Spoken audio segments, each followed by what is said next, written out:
Don't forget to mute your, you're not talking.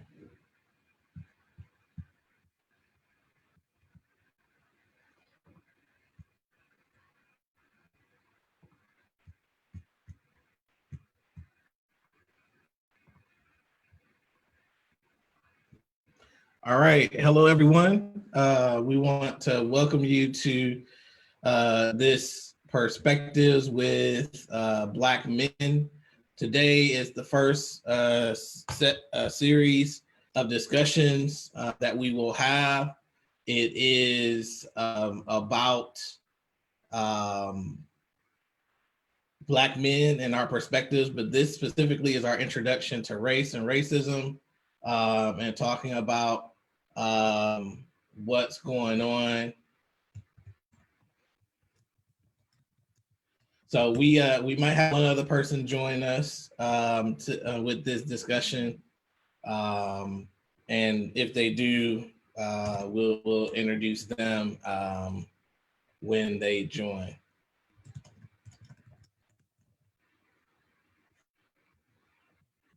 All right, so we want to give everybody a chance to share this on their Facebook pages and their Instagram and allow people to join.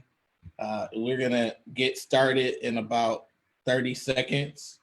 We have some great Black brothers here, some brothers that I respect immensely, who have different perspectives in many ways, but also have some very similar experiences just from me knowing each and every one of them. And I would like for us to just have that conversation and see how everybody feels. So I just shared it on my page. And I think everyone else did the same thing.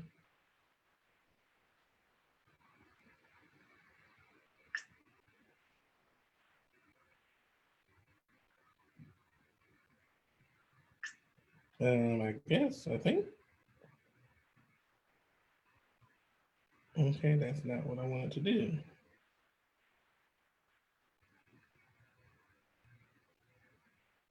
All right, so we're gonna go ahead and get started. So I want to first just start by thanking each and every one of you for participating today, and start off by having each of you share a little bit about yourselves, your name, where you're from, where you currently live, if it's not the same place of where your hometown is, your education, and then also your profession, but not necessarily where you work, but what profession you're in. So we're gonna start with Cory. Good evening. Thank you for having me. I'm excited about this conversation.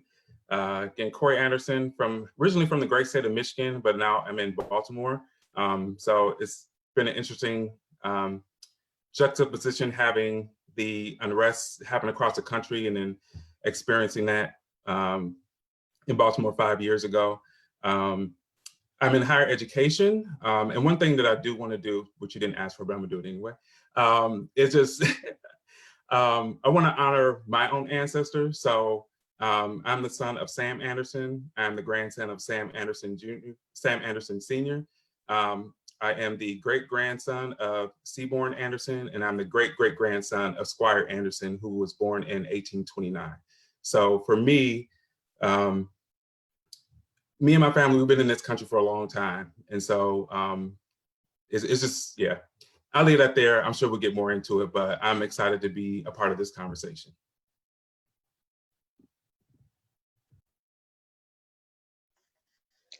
Good evening, everyone. My name is Deshaun Mays.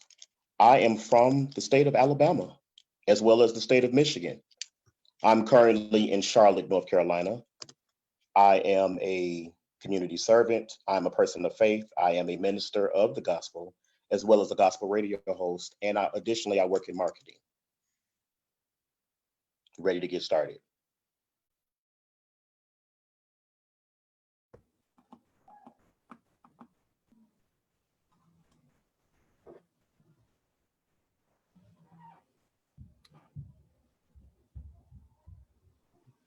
Ivan. Okay. All right. Good evening, everyone. My name is Ivan Conard. I am a resident and from Cleveland, Ohio. I currently work inside the field of social work and nonprofit administration. I got my degree in psychology from Morehouse College, and I'm currently a student at Case Western Reserve University.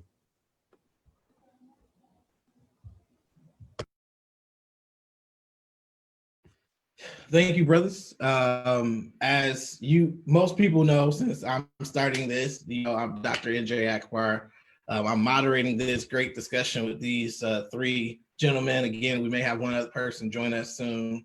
But today's discussion is really talking about our first introduction to race and racism, and our thoughts on that and the current situation that's going on in today's society. And then we're going to come on and have different series coming up in the future to talk about a lot of different other topics, but ultimately some solutions that we want to share with our elected leaders and organizations where we all live about what we can do as a country in our communities from the perspectives of Black men. So that is what this is for. This is the start of it. And so first, I just want to say, how are you doing?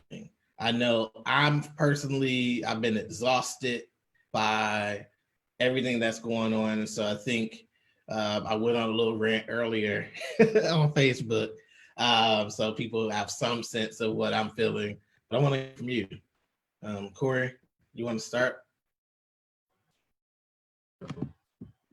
I don't know. I've had like a wide range of emotions. So I went from, being angry to, like really pissed off to now I think I'm kind of getting numb again. I mean, I posted something previously as well about me after 2016 with Philando Castile and Alton Sterling. Just that was overwhelming for me. And so I got numb then. And so this is kind of like reopening that wound that I haven't really gotten over again. And so really just trying to process it. Now being a dad as well, now I'm navigating that piece of it in terms of, how do I teach my daughter about, her Blackness and race and making sure that I'm bringing up a confident, Black woman, me and my wife. And so, it's just a lot of thoughts, a lot of anxiety. I would say a lot of being really anxious about things. So, right now, I went for a walk earlier today, had to get like in nature. And so I'm really trying to think about how I can ground myself. So that's where I'm at right now. Thank you. Deshaun? For me, it's I think it's been kind of like the gamut of emotions, if you will. This weekend has been very busy in Charlotte. Obviously, it's protesting everywhere. And it takes me back to 4 years ago when the gentleman, Keith Lamont Scott, was murdered here. And that's when I was still then actively president of the Urban League Young Professionals here in Charlotte. So it takes me back to that place. Additionally, at that time, I was at one of the multicultural churches here. So both of my worlds collided because I was leading in two capacities. And I was, if you will, one of the people that had a sort of a sphere of influence. So fast forwarding 4 years later, with all the things that have happened in between in respect to each and every person that has lost their life on this journey, it's, I'm calm today. In this moment, talking to you brothers, I'm calm. There's work to do. We are having ongoing conversations about solutions, and I know we'll discuss that on this platform as well soon. But having those conversations about solution like we did 4 years ago, and to see the manifestation of that 4 years later, and then to see it this weekend, good and bad, it's a lesson. But the fight is just getting started. Unfortunately, it's still just getting started, but I'm here to serve. Today was a good day, pun intended.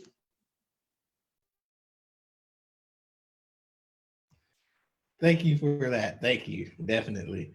Ivan, you want to share? Yeah, I love to share. These past couple of days, couple of weeks really, it kind of brings me back to a space of kind of when COVID happened, and it's figuring out what really matters, right? The type of person I am, I plan out a lot and I do a lot of things at once. And at that point where I had to sit down and really be alone with my thoughts and really reflect on a few things, it centers, myself, similar to what Cory says when he's out in nature, it centers myself to say, okay, what really matters and what can I plan for? To hear this news again, it's, NJ, I talked about this with you a couple hours ago. It reopens a womb of trauma. When I was at Morehouse and I heard about Freddie Gray, about what happened, to him and just getting tased and severing the lower pieces of his spine, that hit me to see that video, right? And I just couldn't understand how people could continue to just view it and post it. So it took me back to that instance. And it also took me back to 2019 and actually led a conversation on how to mobilize in times like this, or how to really entrench yourself in your emotions. I presented it was called it was at Tri-C from Cleveland to community college. And I was speaking to young men and women across the city of Cleveland. And it was entitled The Emotionally Intelligent Leader through Social Justice Work. And we talked about how can we now sit in our emotions, how can we mobilize? But when it happens, when we were there, a young man who was actually a friend of Tamir Rice, he pulled me to the side and he said, man, this helps, but I just don't know if this really will really immobilize us, to the next level. And to now experience this again, I'm at that young man's feet, right? To experience, another death and to see that video of George Floyd, crying for his mother. And, it re-traumatizes me, to answer your question. That's really how I'm feeling. And I'm really trying to understand how can I hold on to my emotions and mobilize as a leader, but it's tough.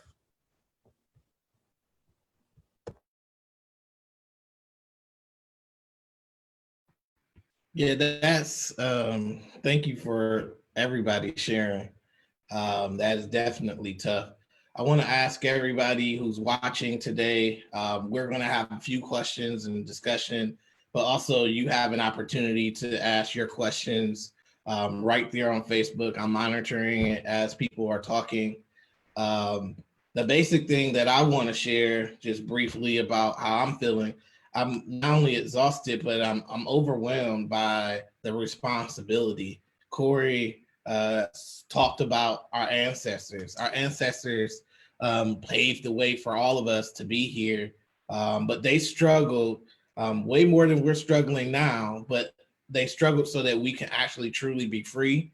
And every day we walk, I have a doctorate, for example. I'm an elected person in Akron, and I walk with some level of privilege, and yet it doesn't matter what degree I have, who elected me.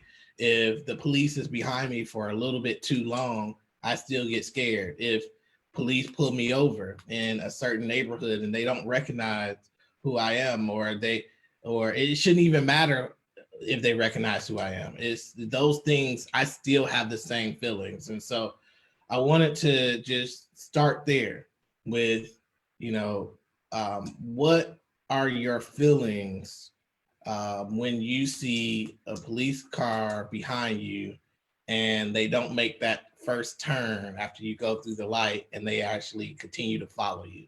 What are some thoughts that go in your head? Cory?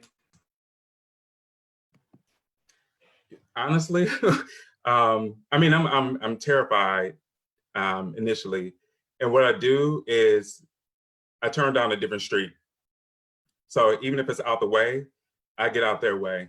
I'm like, let me just turn over here on this side street, go down, and and luckily no one like police has ever followed me or anything like that. But I try to remove myself from that because it is anxiety written to.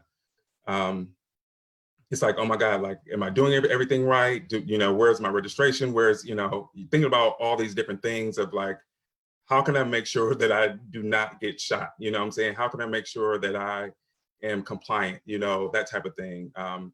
And so for me, the easiest thing to do is just, go down, just make a turn. Hopefully they keep going straight. And then I go about my day or wherever I was going.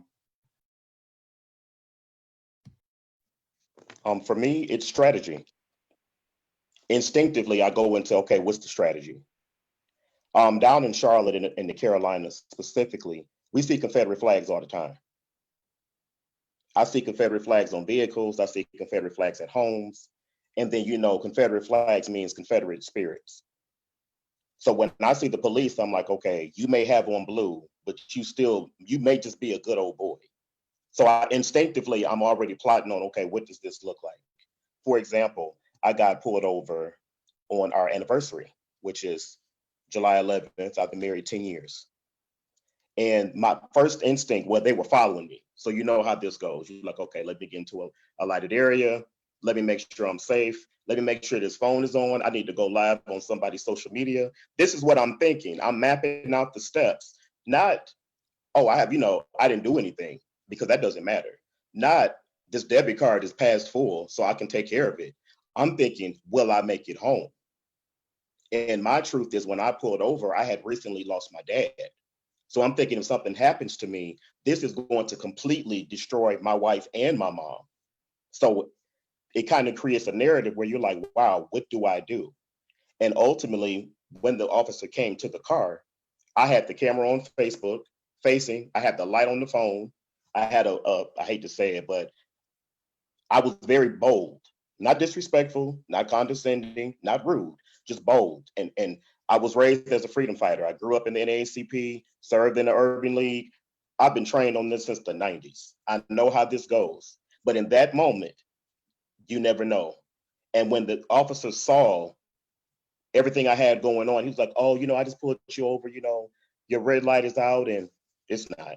Your brake light was out, and I'm just making sure you're okay. And meanwhile, I got 124 viewers, still climbing. People are tweeting, and the guy's like, oh, you have a good day.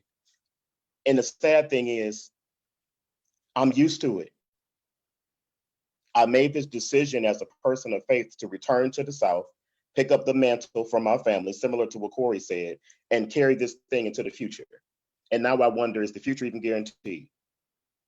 What does that even look like? But I still get anxious. It's a level of anxiety. And you can be a leader, you can be a husband, you can be a father, you can be said title. But when you see the police coming, you revert back to, I just don't know. I definitely agree. Definitely. I can just reflect back to stories that I would listen to when I was growing up about getting pulled over and not knowing how to act. Like it's more instinctive, right? There are no steps towards how to be a good person behind the wheel, right? So I can even reflect back to when I was at Morehouse and we were driving from Atlanta to, I believe it was Panama City Beach, right? So through the route, we had to drive through Alabama. So even before we got to the state, we taught ourselves like, hey, look, we got to be wise. We got to be conscious. We're going to get in and get out as quick as possible. Come to know it, we get pulled over. The cop says, hey, the tent is too dark. I'm gonna have to write you a citation. Hey, let me ask, where you guys going anyway? And then the conversation and the tone, it just took me to another place. So I wasn't driving at the time. I was in the passenger seat. It was three of us, all Black men, bags in the back. So it's like, okay, we're traveling. We're just on spring break. We didn't want any problems. It was like, okay. And just, it was the tone, and it was like, okay, you're going to keep going rather than stopping here, through our city. And just that occurrence, I haven't experienced anything more explicit, but that occurrence of just tone, and that occurrence of it only happened inside of Alabama, just hearing things about Alabama, it made us anxious, right? So we talked about it afterwards, like, yeah, that was a scary time, right? I didn't say anything. We was in the car. It was very cut and dry, straight to the point, and we got the ticket, and then we didn't speed off, but yeah, we took off. That's my experience. Wow. I don't know about you, but one of the things that I was told growing up is whenever you are pulled over by the police, that there's some rules that you have to follow to come home, and one of them is to keep your hands on the steering wheel. Don't move your hands from the steering wheel at any time. Keep your hands on the steering wheel. The other thing is, before they walk up to your car, to pull your wallet out and your license registration, put it on the dashboard, and that to announce your every move. Is this something that I was just taught growing up, or is this something that you were taught as well? Cory? Like, I am 42 years old. I can't remember. It was maybe a year, maybe 2 years ago. My dad called me and was like, hey, you know what to do, right? You know that you know, basically told the same things, like make sure that you are compliant, all this other, you know, basically all the things that you said. And so I remember hearing it when I was younger, but I think in that moment, I'm like, wow, I'm 42 years old. And my dad's from Mississippi too, and he was involved in the civil rights movement. And so I think that he has his own, you know, he knows things firsthand because he experienced a lot of stuff and we had conversations about it. But in that moment, it was just like, wow, I'm 42 years old and my dad has to tell, not has to, but he's concerned for me that he wants to make sure that I know or remember and understand all the things I should do if I get pulled over. And this is crazy to think that at 42 years old, that me and my dad are still having that conversation. I agree. Wow. For me, it was kind of twofold. I had the Alabama training as a kid with everything that came with that, you know, similar to Cory, my family served, you know, in the civil rights movement. You know, my uncle literally bled on Bloody Sunday. You know, and these are the stories that I've known as a child, and they kind of molded my direction because I knew leadership was an expectation. Like, you were going to serve. You can play football, you can run track, you can do whatever it is you're going to do. But the game may be Saturday afternoon or Saturday evening, but Saturday morning, you're serving somewhere.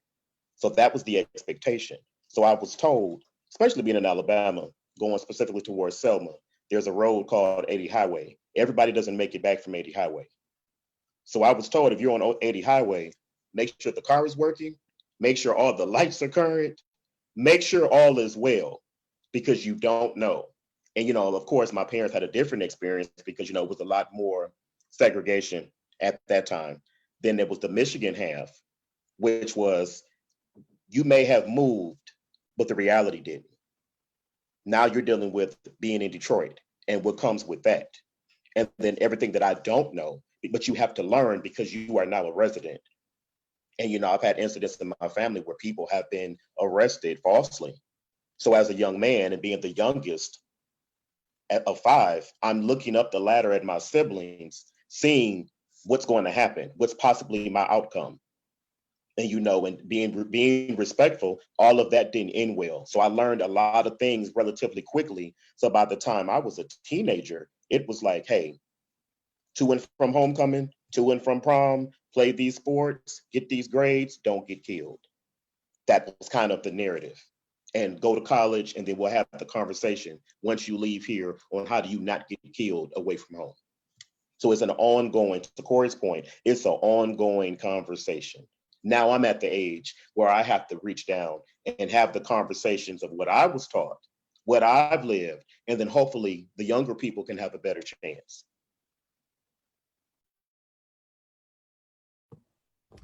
Yeah, I can reflect back to my grandfather. He was from Alabama, attended Alabama State, and he had family in Cleveland. So oftentimes he would travel to and from Alabama to Cleveland. And he told me, he was like, I was having a conversation about his journeys and how was college life. And he would tell me inside his glove department, he will always carry a pistol because he never knew how his trip would go. And from that point, I would ask him about that. And he would tell me, like, so he was fair skinned, he was light skinned, and he had hazel eyes. So he was able to kind of, you know, live a relatively fairer life, so to say. However, he would still experience those occurrences of getting pulled over and, you know, oftentimes getting random citations. He would tell me they would pull him over for just anything, you know, just random things, like you said, tail light, speeding. So he told me, whenever you're in that situation, just do as you're told. I would say that step-by-step process, I haven't received that as verbal. However, just that idea of now, I have to now get inside of an instinctive mindset to make sure that I'm aware of all of my movements. I'm announcing myself, and basically, I want to get out of this as safe and quickly as possible. So just reflecting back to my family and just hearing those variety of stories, I've added the pieces to the puzzle and kind of thought of it that way. Wow. I think I don't even know what to say. That just hearing some of the things that you shared. There's a comment here in Facebook, which is something that I was stuck on too. But Deshaun, you stated, I have to read it word for word. You may have moved, but reality didn't. That is like profound. So, we still live in America. That it just makes me think about that. We still live in America, and the year may have changed, but the realities for Black men hasn't, and we wish that it has. We talk about it changing. We talk about having the first Black president, but the reality is he faced more racism openly, blatantly in office, just as much as many of us face discrimination and racism in our everyday lives. And so it's just uncanny that that statement just really is poignant for me, and it makes me go back to the question that I wanted to ask you each, to reflect on the first time you knew racism was a thing, your first experience with racism. Can you talk to us? Tell us that story. Pretend like it's story time and share your story. Cory? Um, I can't remember. So I think when I understood racism, so my dad, I mentioned he's from Mississippi. He's from Macomb, which if you research Macomb, Mississippi, at one point in time, it was like one of the bombing capitals of like the state or whatnot. So I remember walking into my grandmother's church, Society Hill Baptist Church, and it's a little brick church now, but before it was just an old white church or whatnot. And on the they have the pictures up of the old church version of the church that got bombed. And so I think, and that was maybe, I used to go down when I was a kid, so maybe like between 6 to 8 or whatnot, because we would go down every year. But just seeing those images, I think it was just like, it was very eye-opening. And I don't think I understood as much then what they meant, but now I definitely do. And then for my own personal experience, I don't think it really came until I was a little bit older, maybe like 10 or so. It was a community pool, and realizing that the people who were at the pool didn't necessarily want, me and some of my other friends to be there. And so, they were vocal about it, and I grew up in a relatively mixed community too. So it was white folks, Black folks, it was, Latinos, just all of us were there together. So, for me, it was kind of like, that's how it was supposed to be. But to have this woman with her family and just, basically report us for being at the pool, it was just kind of like, oh, what is this or whatnot. So yeah, I learned a lot from just my dad, his history, and going down south and seeing those images, but then experiencing myself, I think the first time was like I said, 9 or 10 years old at a community pool. For me, it's 2 incidents specifically. I remember in Montgomery, my mom's side of the family, there's a church that we all go to, and it's the family church. And my dad is buried there, from Detroit, from Michigan, buried down there. My mom will be buried there, and it's kind of like the family tradition. And, because it's kind of like those things that is just part of our culture, if you will, if down in Alabama. I say that to say, when I was growing up, I had some Caucasian friends. And, I've been to bar mitzvahs and, and all of that type of stuff. And I was the person that always tried to build bridges. I was the person that always rooted for the underdog, the person who sat by themselves at the cafeteria. I would sit with them, which I guess probably is why I'm in ministry now. I don't know. But I've always had a heart for a specific type of people. But the truth was, no matter what I did and no matter what bridges I tried to build, even as a kid, when you don't know that's what you're doing, it's just your heart and your heart posture towards people. What I saw was some of my friends told me, we can't come to your church. And I'm like, why? And I'm thinking, I know it's going to be all day. You know, I'm giving them reasons. I'm like, oh, it's going to be all day. Maybe you just, you know, maybe you don't have the capacity. You'll be okay. They were like, no, my parents said I can't come to your church. And it was that awkward silence. And my dad specifically heard it. So for him, that took him back to Alabama State. That took him back to marching. Like, it triggered my dad pretty bad. It was a conversation. And that was my first incident. Going forward in Michigan, the truth was, I remember when I was in middle school, one of my friends told me, we were buddies.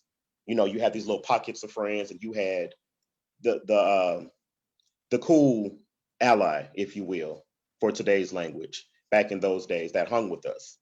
One day, we were best friends, and he came to me one day and told me that we couldn't be friends. Like, him and his sister, they like took me outside, me and a couple buddies, and told me specifically, hey, we can't be friends with you. We're getting ready to move to Farmington Hills, which was the place at the time. We're getting ready to move a little further out to get away, you know, basically from you guys, and we can no longer be friends. And I didn't grow up in this, that particular time, I didn't have the social media world. So when somebody moved, they kind of died. You know, they were just gone. If they didn't write you a good letter or something, that was it. So when it was, we can't be friends with you, that bothered me for a long time. And it put a wall up on people who don't look like you may not really be for you. And I had to really unlearn that as I got older. But those two incidents in particular really formed, I guess, if you could say, the first space, if you will, between me and having other friends.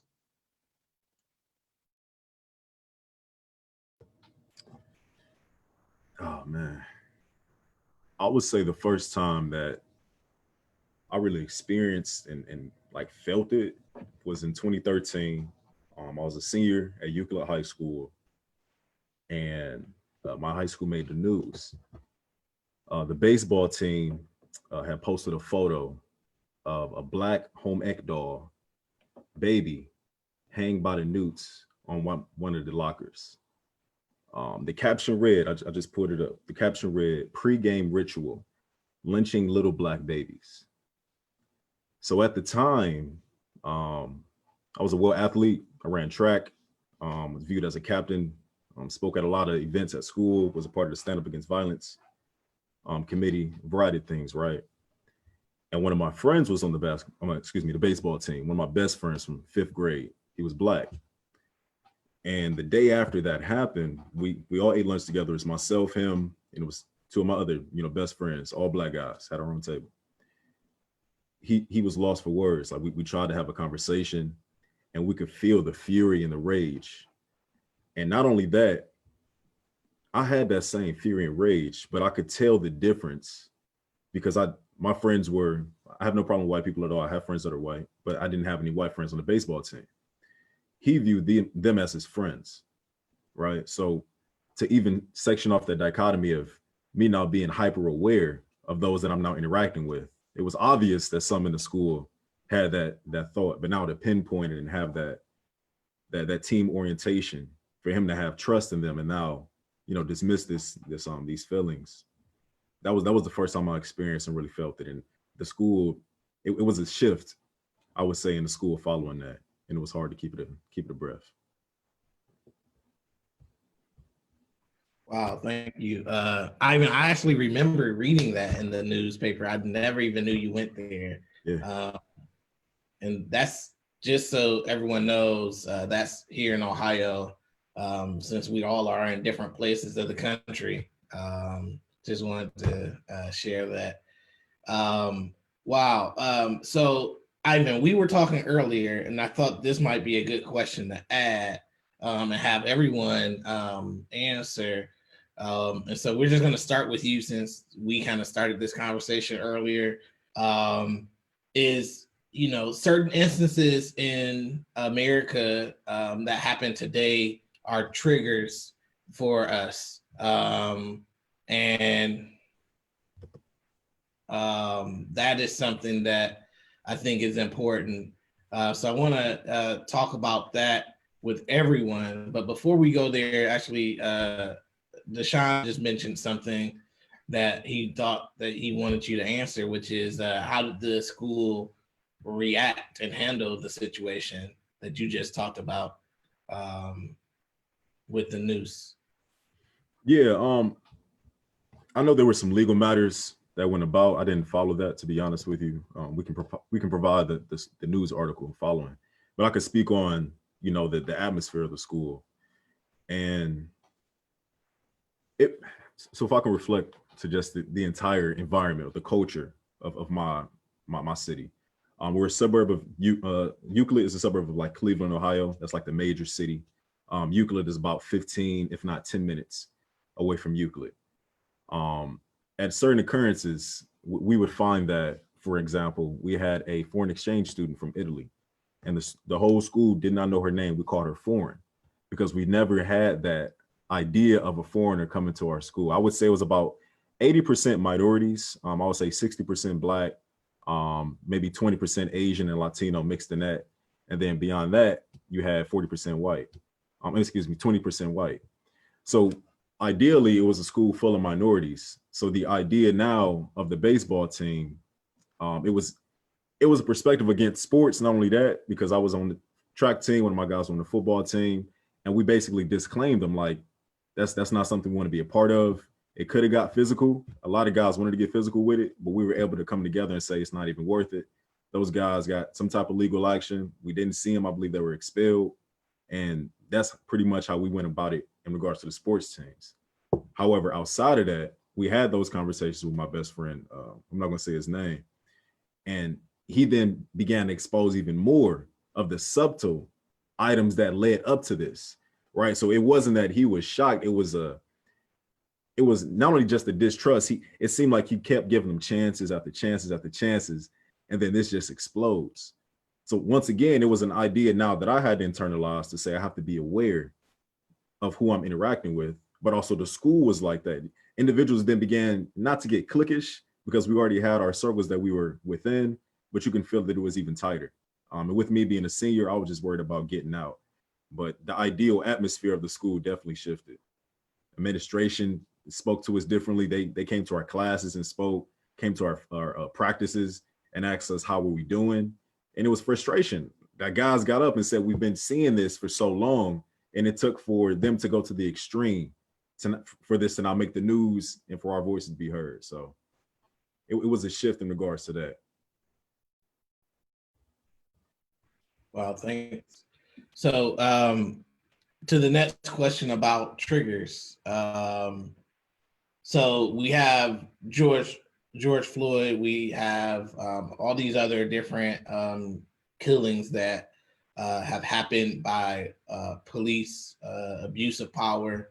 And, we talked about how certain things are triggers earlier. So Ivan, can you just share a little bit more about how these instances and when you see the protests and when you see how the news characterize them as thugs, but you see the juxtaposition of how, when you have sports events and you see that the team loses and cars are being flipped over and those people are being caught overzealous, or they just got a little bit out of hand.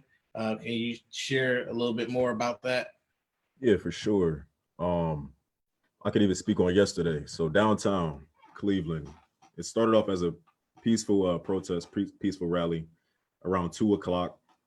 At the time, I was, I attended one of my brothers, his grandfather passed, his repast. So I attended to that. Then I attended there around 4:00 to the rally. When I arrived, I made sure I parked far because I could hear people kind of like I could hear the individuals echoing, right? Just different type of echoes, right? So I parked far and I basically walked about 15 minutes until with the grand, at the Justice Center where everyone was really gathered. It was obvious. Well, to me, I was observing a lot. I had my mask on. Shay, I was good. I was observing a lot. There were individuals that were further away from the crowd who were watching. They had signs. Like I could tell, okay, this is like the moderates I'm here to support. But as you got closer, I then began to see the individuals who had, I would say, more energy, more zealous, filled with, anger, filled with rage. And these individuals, like literally with their signs in front of a shielded SWAT team lined up in front of the Justice Center, just basically just screaming at them, like, say his name, Black Lives Matter. I remember looking at a school bus, and it had Black Lives Matter, and it had a Black Panther, and it had a older man, I would say about mid-30s to 40s, and a young guy, at least 10 years old, I would say at most 10 years old, just standing there with their signs, not saying anything. So it was an obvious way of how they were all dealing with this trauma, right? With this mournful experience. And I would say, I know for myself, if I can speak on that, this experience has made me reflect not to lose individuals, because I have lost individuals to white individuals that haven't been convicted correctly, but even just the micro experiences that's now building up, that if I told y'all everything, then it would be like, oh, we get it. Well, but then we're going to wipe it away, right? He'll be okay. He's done so well thus far. He'll do even better. No, it isn't like that. We need spaces like this where we can talk to then let it out. But not only that, let's see some action behind that, right? So when we were there, it was obvious to me. I didn't realize this until today. I saw a video on Instagram, and individuals in Flint, I believe, in New Jersey, the police officers marched with the crowd. The police officers in downtown Cleveland looked like they were ready to just fight. Like, you can tell. When I went there were 2 cop cars that were set on fire, a city van that was set on fire, spray painted pigs all over the Justice Center. You can tell that this crowd, there was no type of mediation. There was no type of de-escalation. And the idea now is, okay, why are we destroying the city? The why is behind the feelings, is behind those built up microaggressions over years. I can't speak to every Black individual's experience. I can speak towards mine. But now, how are we going to address all of those, right? So when we say that we're re-traumatized, when we say that we're triggered, this is another trigger. I can't watch that video of George Floyd. It triggered me so much for him to cry for his mother, a grown man, cry for his mother, say he can't breathe. It hurt me so much that I said, I can't just go home. I have to be a part of this somehow, to say that I'm willing to sacrifice my time at least, So it was various ways of how individuals were dealing with it, but it was obvious that individuals were really letting out some built up tension. Wow, thank you. Deshaun, you want to chime in? We're speaking specifically to triggers, to which triggered us this weekend, or with this particular incident. Yeah, how these instances can be triggers for us. Oh man, I promise this will not be a TED Talk. I promise it won't. I promise. In the city of Charlotte, it's been very strategic here. Obviously, and Cory can attest to this, as you guys can as well, because it happened here recently. It's still in the air, and we're not having the solutions conversation today, but we are having, as far as this particular forum, but we are having the solutions conversations offline. It started 4 years ago. I mean, it started 40 years ago. You want to go do that, but specifically, what I can speak to is we started having those conversations years ago. And when you see something like this, and I think specifically what triggered Black men, to see that man call out for his mom, and that's a trigger for a brother, is his mom. My trigger, and I'm good and grown, is my mother and my wife. I don't care what order. Your viewing will be next Saturday. If it's my mother or my wife, those are my triggers. So for us as Black men, and as a culture, to see that man call for his mother, on top of everything that happened, it's the obvious thing, the knee, the 9 minutes, but that particular thing, people snapped. My mom is very calm, very collected. I think I haven't heard her raise her voice 10 times in my life. She called me in tears, saying, if that, I don't know what to do. I can't lose my baby. That triggered me. So I'm like, okay, I got to go out and lead Charlotte, lead my home, go to work with people that don't look like me, be the Black friend with integrity, because, you know, that's a thing. You know, everybody wants the Black friend until they got to deal with the Black friend's problems. Just saying.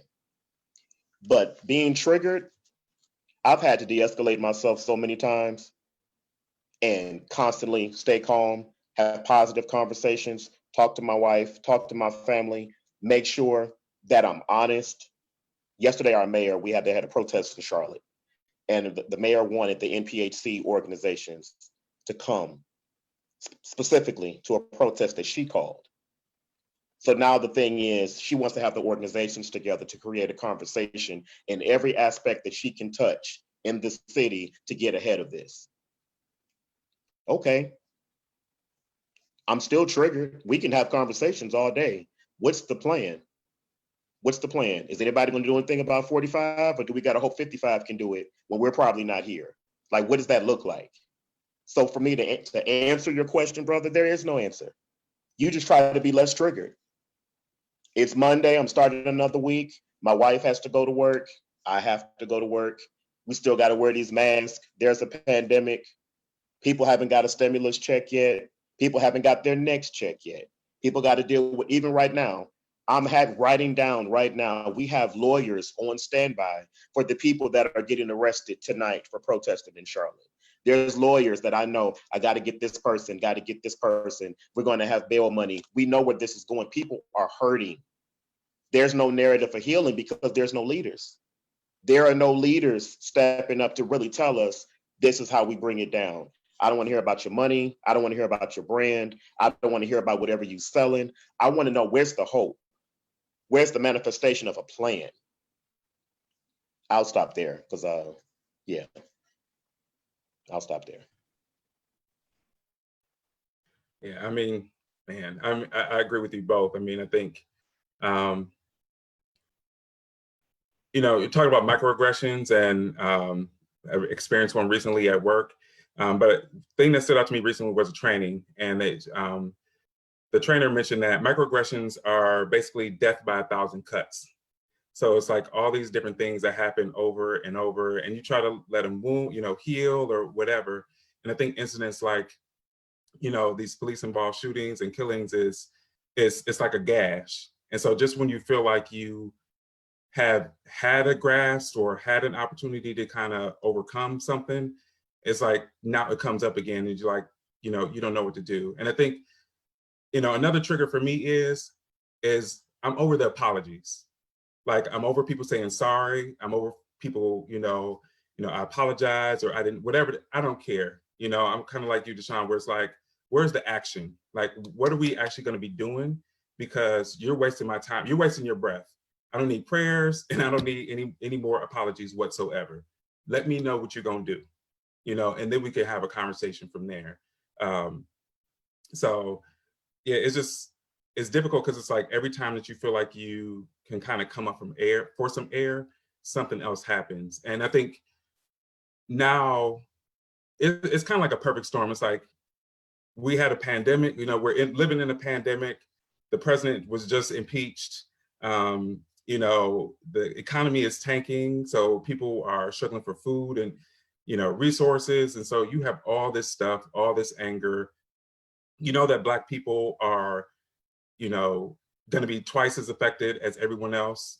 So it's like all these different things that you're trying to sift through and figure out, like, how do you even feel about the pandemic? You know, you finally got used to that, and then this happens. And so, yeah, I think all of it is triggering. Like, I don't even think it's necessarily just one particular thing. It's just because it's so constant and just one thing after another.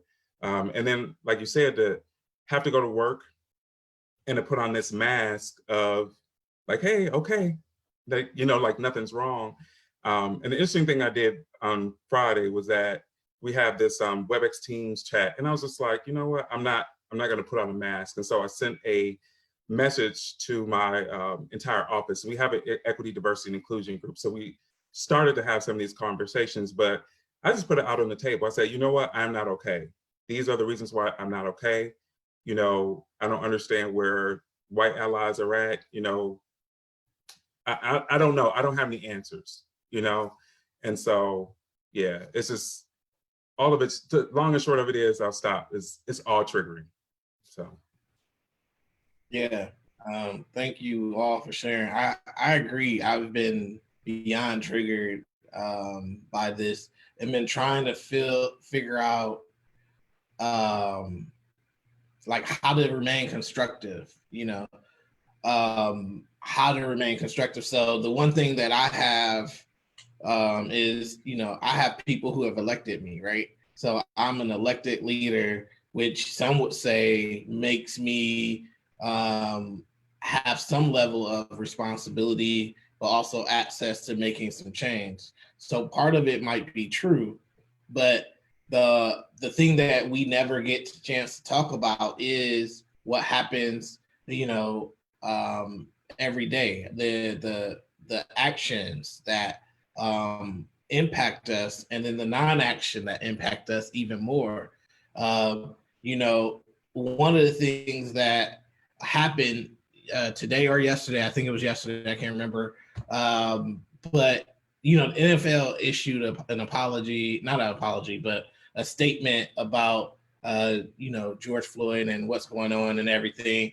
And I literally like laughed and cried at the same time. Like, how dare you submit what were like, the words were great, but it's like they're just words on a piece of paper. You basically blackballed Colin Kaepernick for I don't know how many years from playing because he basically kneeled to bring awareness to exactly what happened with George Floyd. And then you have the nerve to issue a beautifully written statement like that. That triggered me. I'm sorry. I got angry. And I think that and I'm probably getting angry again. I'm so sorry. But those are the things that, like, inaction and the actions that are taken that are so racist and so blatant, and we never, from this country, from the power structure, we have never gotten an apology. We have never gotten any type of acknowledgement that this actually exists, that racism is embedded in the structure of this country, and that until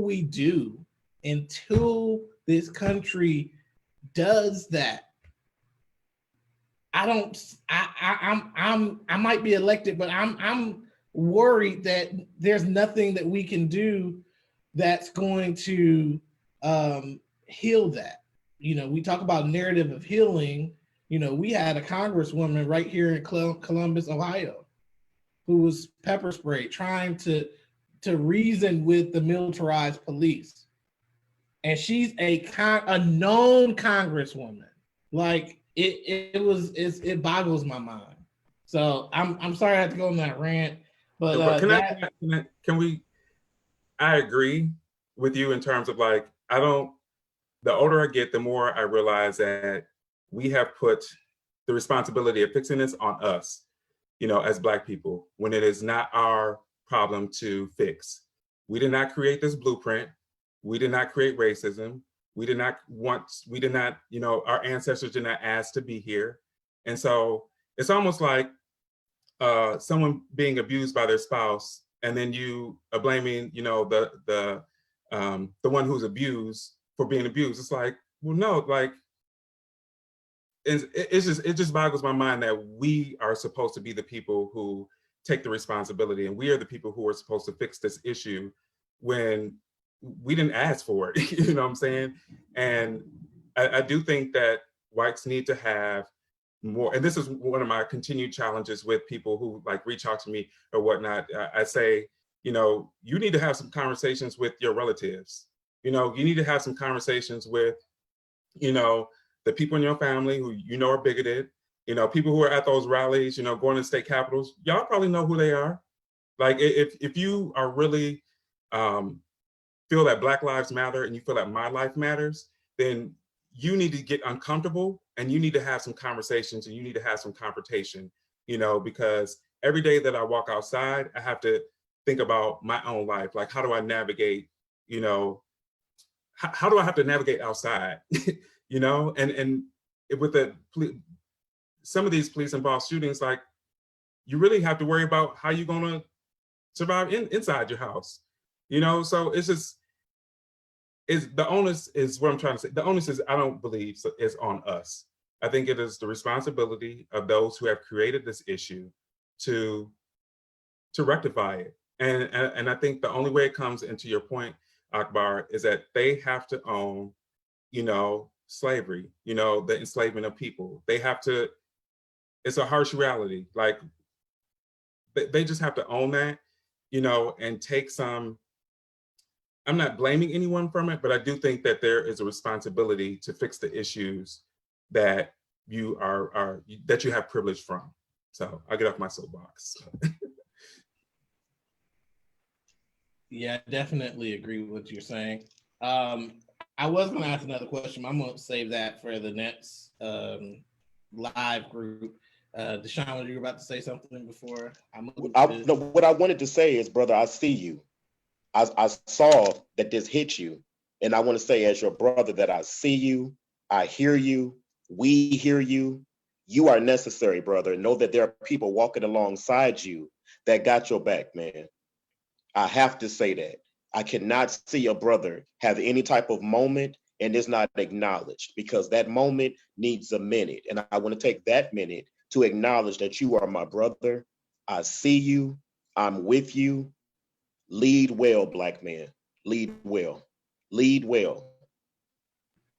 Yeah, I appreciate it. But you know, this is bigger than me. I think that's why Absolutely. it impacts me so much, is that, you know, we have a power structure that refuses to acknowledge, one, that they have power, and two, that they have a role in creating agency amongst all of us to make a difference.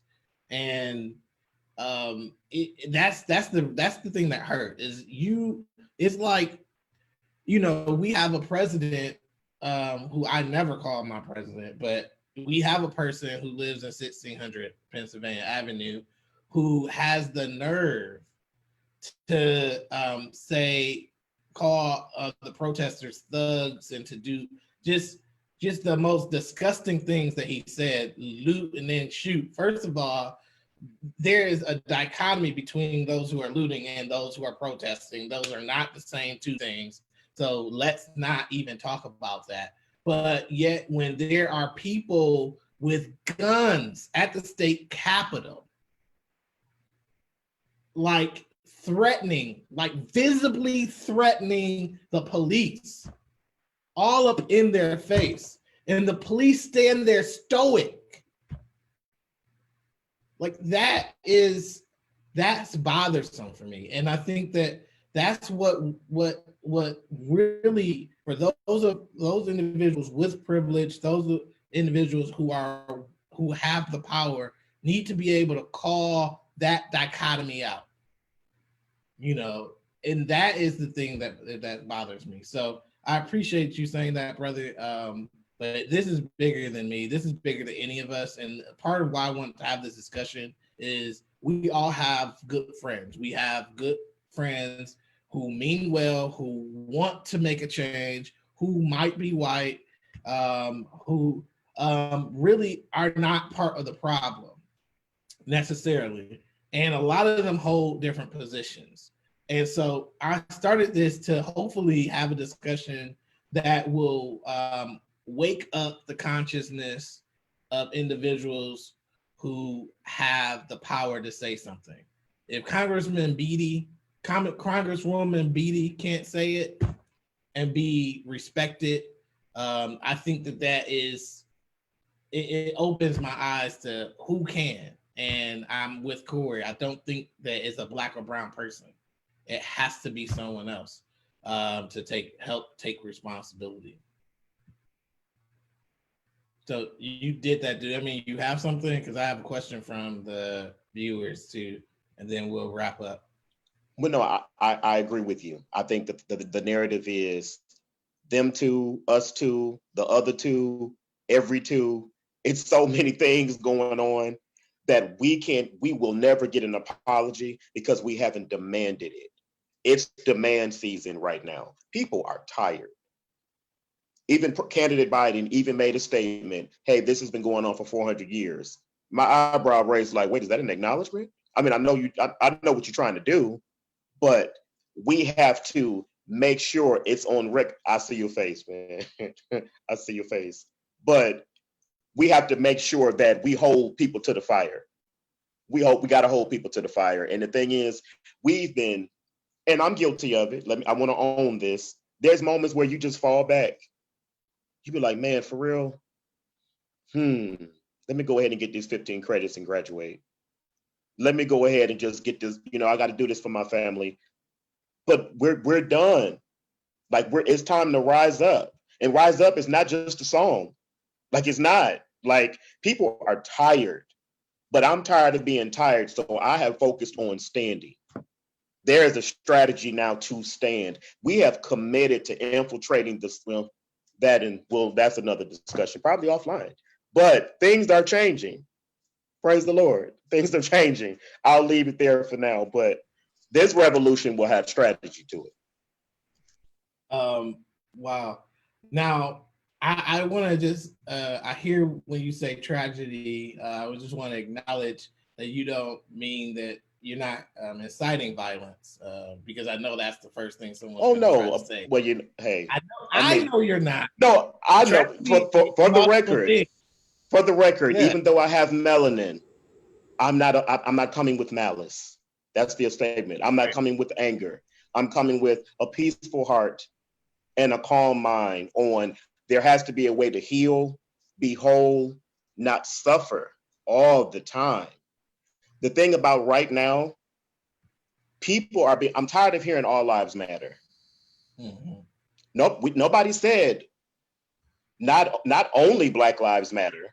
It's just that this particular part of the population is hurting. So Black Lives Matter. Your lives been mattering. So no violence. More focused on victory than violence. Right. Wow. That's yeah. I agree with that. I'm like, we can't even get an acknowledgement that Black Lives Matter without someone co-opting or trying to make that something less than what it is. That's always been baffling to me. So I do have other questions, but I'm gonna save them for the next time. We have a few questions in the group that I wanted to ask. The first question, I'm gonna go all the way up and see if I can find it. So the first question talks about engaging. Well, that's not really a question. Sorry. I'm going to go to this other question here from Shatina. She said, how do you get up every day as a Black man knowing that there's a target on your back? Where do you find peace? Cory, you want to start? I am finding, I mentioned this earlier, but I'm finding more and more peace in God and then also my ancestors. So one of the things that I was blessed with, and I think every Black person should do, is take a trip back to Africa. And the reason being is because going to Ghana and being able to understand who I am, like in the full scope. So I think as Black people here in the United States, our history starts with, in large part, with being enslaved. And so, but there's a whole nother history prior to that and whole nother culture. And although that was stripped from us, I do think that it is extremely important for us to, go back and to understand that. And the moment that I stepped, outside of the airport in Ghana and Accra, it was freeing. It was just like, I don't have to worry about being Black. You know what I'm saying? I don't have to worry about, white supremacy or someone coming at me or whatnot. And so that has filled my bucket tremendously. And I've kind of carried that with me. and I would say even before that, I mentioned previously that my dad was involved in the civil rights movement. He was an organization called COFO in Mississippi. And I think when you understand the history of Black folks here in the United States, you know that it's one of resilience, and you know that it's one of strength. I think there's a video of Fannie Lou Hamer talking about enslavement, and she says, we never accepted it. You know, we were in it, but we never accepted it. And so to know that I come from people who have fought, some who have died, and just for me to be here, that means that I have to get up. You know, I have a 4-year-old. I have to make my voice heard, because if I don't, then, you know, what is her world going to look like in a few years? So I draw strength upon, you know, for my faith in God. You know, I'm a believer that, you know, God has never left me or forsaken me, and I don't think that, you know, God ever will. And then also my ancestors, just knowing that strength that they had in order to come, you know, through the Middle Passage, you know, through enslavement, you know, is coursing through my veins. So that's something that I carry with me, and I think about, you know, all the time, particularly when I'm a little bit down. It's like, Cory, you got this. If you're here because of you are part of one of the strongest people, you know, on the planet. So I try to remember that all the time.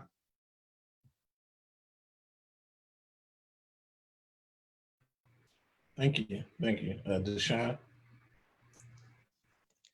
How do I get up? And that's a great question. For me, it's faith. It's faith. It's faith in regards to religion, but also faith in what I'm connected to. To Cory's point, where I come from. I've been on this journey of where I come from, and you know, who did what and how did they serve, and I want to hear their pain. Like it molds you going forward when you know where you came from. So for me, it's knowledge gives me peace, strategy gives me peace, structure gives me peace, leading, building, and building well gives me peace. What keeps me peaceful in this particular season of my life is what I do know beyond a shadow of a doubt is that God has never lost a battle, and he never will.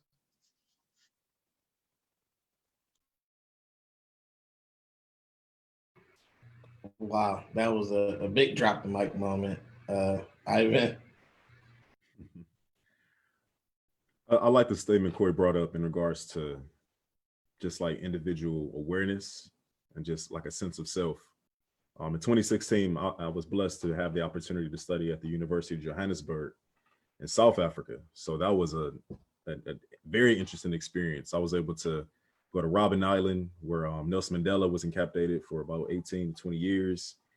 And during that experience, the person that was giving us the tour, he was a captive as well. So he was just talking about his experience, talking about how the Afrikaans just mistreated them and came there and just basically controlled all the resources.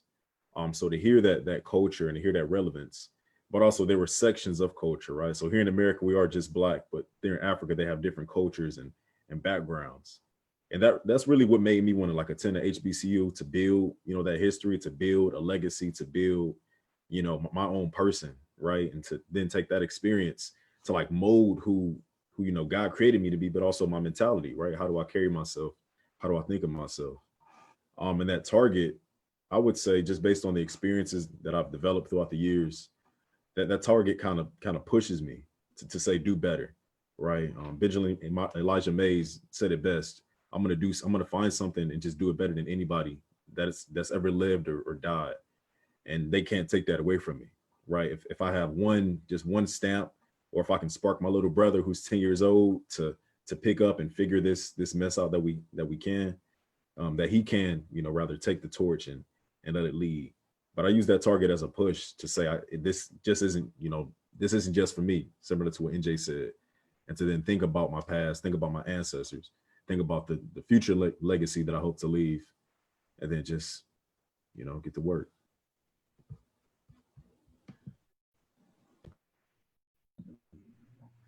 Wow. Thank you, everyone, for sharing and being here today, and being vulnerable, and raw in many aspects. It's not easy to share your raw emotions and your thoughts. But I always wonder about, how to be constructive through the pain, how to be constructive through the anger, through the facts. One of the things that that I was reminded of today is not only death by 1,000 cuts, but I watched this video of Malcolm X sharing that the country has basically put a knife in us, and then they said that you're free because they put 4 of the 6 inches out. But at the end of the day, we never talked about or addressed the fact that 1, there's still a knife in us, and 2, why was there one in us in the first place? And that just has stuck with me. We are not only we weren't only held back for 400 years. That's just the beginning of the conversation. Let's talk about the 100 and some odd years after that of oppression that was legalized and that continue to be legalized. We continue to have economic repression. We continue to be suffocated by lack of economic opportunity. Currently, to this day, there's Elevate Akron report, and this is only Akron looking at 10 years, but I could tell you it's going back even further than that, and still continues to this day that Black people have been systematically withheld from opportunity, economic opportunity, therefore economic growth, in which also leads to a continuous cycle of perpetuation of poverty. We continue to live in this state, and that is what the pain is coming from. That's part of it, and we don't have people acknowledging it, and that's another part of the issue. You can't get past an issue if you don't acknowledge that one exists. And so I see that there's a few other questions. I want to acknowledge these few questions and also let you know that this is the first of a series. They kind of take us away from the essence of this specific session, but I will ask them later. So those questions that we will be asking in as we continue this conversation is, what does the demand look like? Are policymakers winning by default? Are we really engaging? That's a question. Are we positioning ourselves to manage our country? And then the last question that I think that I want to just leave it out to some of us to answer if, I look like we got some new comments, but is, one of the colonels that I know asked, what's the action? What can we do? Would love to hear some direct call of action for all of us. And this is, I talked about there being some great white individuals among us who we love and who work with us, who aren't part of the problem, and they're looking to help.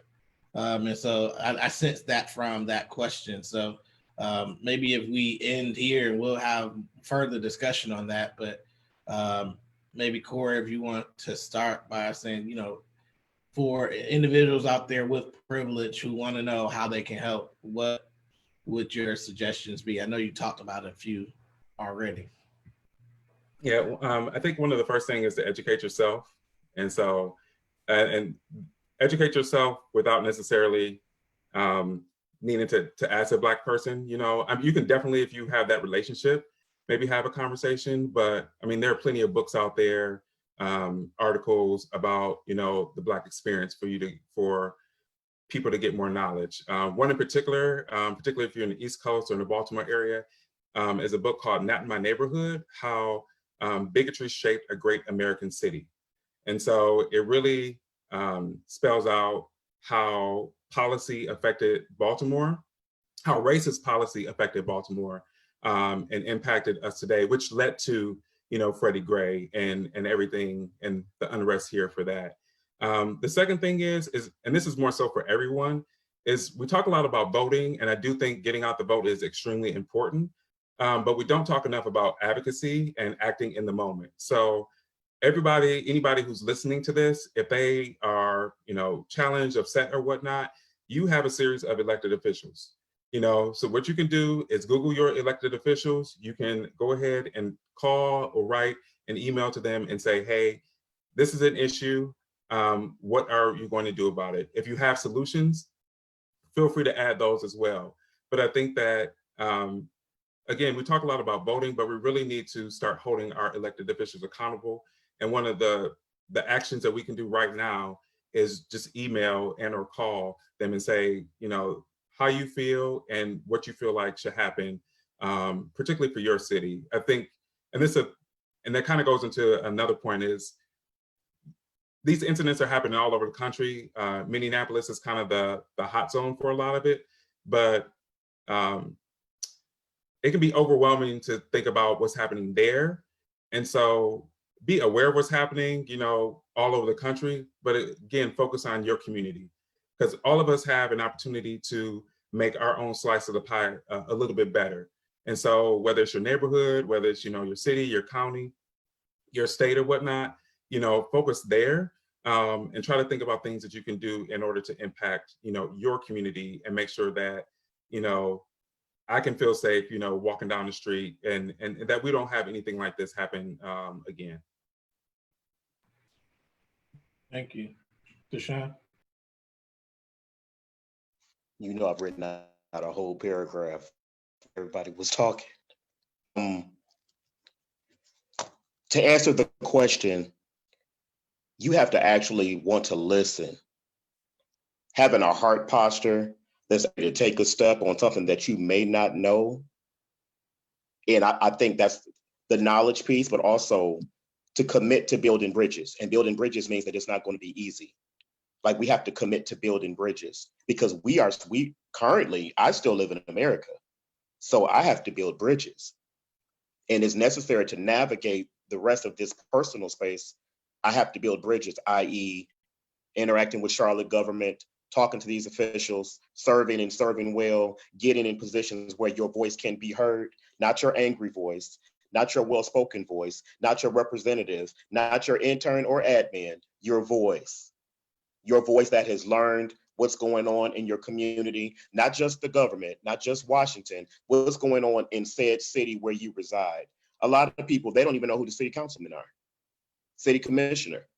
We can keep going. So you can't just be angry without knowledge. Be angry and sin not. There's a website that's called bethebridge.com. That is a clarion call concerning healing, equity, and reconciliation in these divisive times, but it's buildthebridge.com. And it has a faith-based element to it. That's not everyone's thing, but I want to be fair. It does have a heart posture towards the faith, but it's concerning building a bridge and understanding. People don't understand. What can we do? Get knowledge, serve, reach behind you and tell somebody. I'm so encouraged by Ivan and everything he said. He gives me hope. He gives me hope for Monday, and he gave me hope that last Monday was productive, that I actually might have did something. And I just met him today. So we have to give back to our communities and get back to the village. We are still a village. People so busy being broken, they don't understand that we're still a village. And your broken pieces can't hurt everybody. We got to help you put them together. So it's knowledge, it's healing, it's reconciliation, it's an actual strategy, and commit to rebuilding your community. If you are a resident, be an active participant. Don't just pay bills, pay your faith. Give back to your community. A lot of people, they don't give back. You have to give back. And how do you give back? Understand what's missing. I'm so tired of conversations of what we should do. Who's doing it? I don't want any well-crafted speeches, well-crafted words. I don't want to see a 40-second clip with anybody's song behind it. I don't want any likes. I don't want any shares. How about you share some service? What have you done in your community lately? That's the question. Serve and serve well. Serve well. Don't just serve. serve well.